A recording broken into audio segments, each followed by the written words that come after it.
Assalamualaikum warahmatullahi wabarakatuh. Apa kabar semuanya? Semoga sehat ya. Nah, di sini salah satu ciri makhluk hidup adalah bergerak. Hewan bergerak dengan berbagai cara. Misalnya, ada hewan yang berjalan, berlari, terbang, berenang, merayap, dan sebagainya. Hewan darat bergerak menggunakan otot dan rangkanya, terutama kaki. Ikan bergerak menggunakan sirip, dan burung bergerak menggunakan sayap. Nah, pada video kali ini kita akan belajar mengenai sistem gerak pada hewan, pelajaran IPA kelas 8 semester 1. Yang pertama ada gerak hewan dalam air. Air memiliki kerapatan yang lebih besar dibandingkan kerapatan partikel udara, sehingga hewan lebih sulit bergerak di air daripada di udara. Air memiliki gaya angkat yang lebih besar dibandingkan dengan udara, dan tubuh hewan yang hidup di air memiliki gaya angkat yang lebih besar dan massa jenis yang lebih kecil dari lingkungannya. Hal ini menyebabkan hewan yang hidup di air bisa melayang-layang di dalam air dan mengeluarkan energi karena adanya gaya angkat oleh air.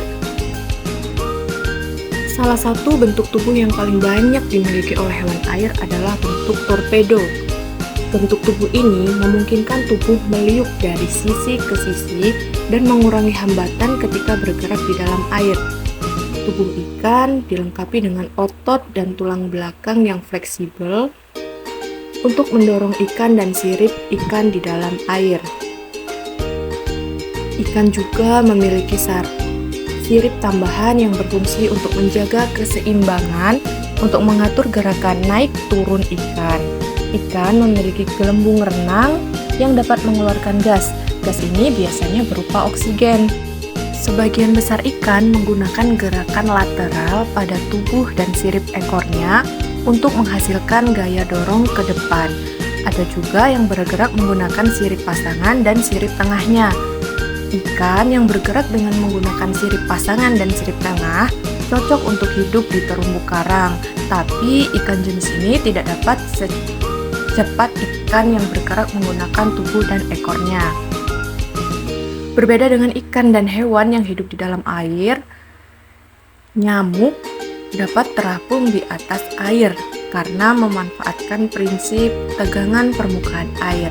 Tegangan ini merupakan peristiwa yang diakibatkan adanya gaya kohesi antar molekul air.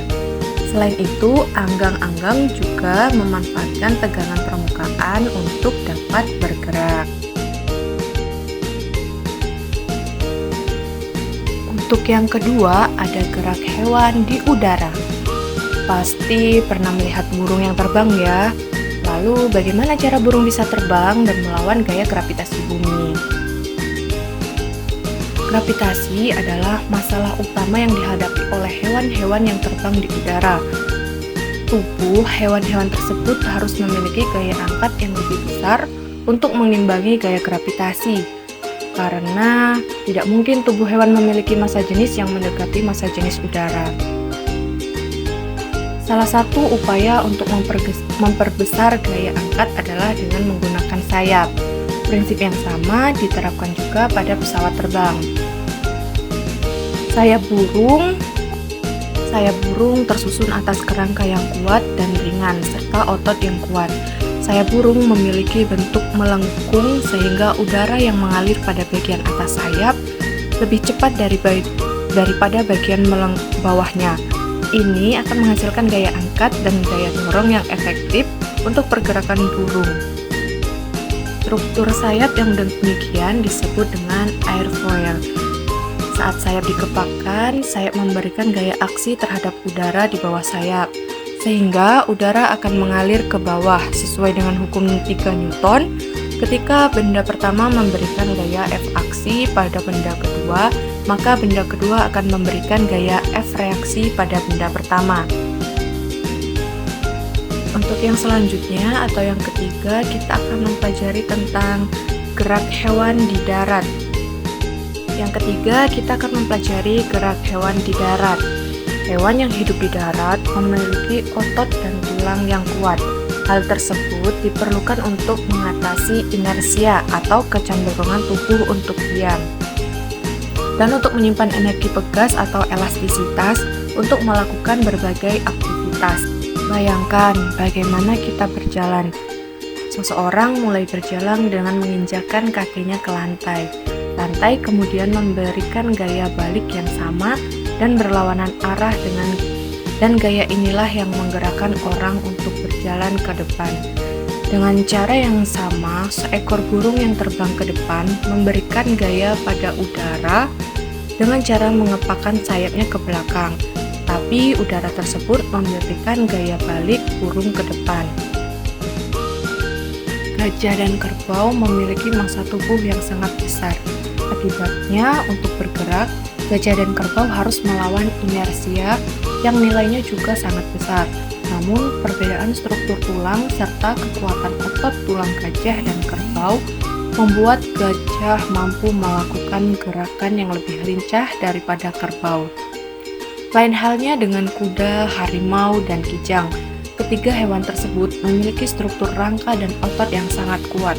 Kijang dan harimau memiliki bentuk kaki yang lebih ramping, sehingga kijang dan harimau mampu menyimpan elastisitas yang lebih tinggi, mengakibatkan pada saat berlari, kijang dan harimau lebih banyak melompat ke udara dan meluncur ke udara. Gaya gesek udara yang jauh lebih kecil daripada gaya gesek permukaan tanah membuat kijang dapat berlari dengan kecepatan yang lebih tinggi daripada kuda. Oke, sekian pembelajaran pada hari ini. Sampai bertemu di video pembelajaran selanjutnya.